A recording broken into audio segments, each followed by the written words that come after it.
Silence to mark 2 years since Donald Trump unleashed what was described as an attempted coup d'etat to stop Joe Biden replacing him as president. The January 6th insurrection shook our republic to the core. For many in the Congress and across our country, the physical, psychological, and emotional scars are still raw.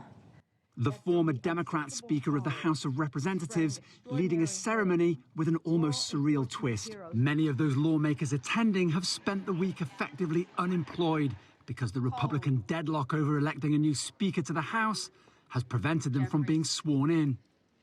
And nearly 2 years out of office, Trump nevertheless continues to loom large over this latest crisis to paralyze Congress.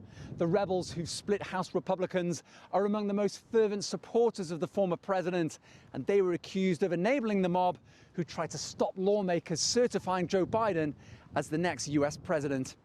At the White House, President Biden honored those who defended the Capitol on January the 6th, some of whom paid with their lives.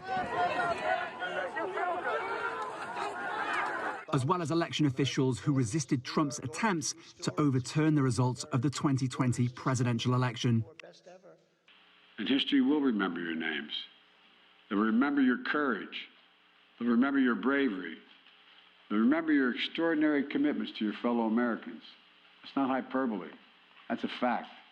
Trump had almost nothing to say on his own social media platform about this anniversary, focusing instead on his 2024 presidential bid. He's standing despite facing fraud inquiries over his business empire and the House January the 6th inquiry asking federal prosecutors to indict him for his part in the insurrection.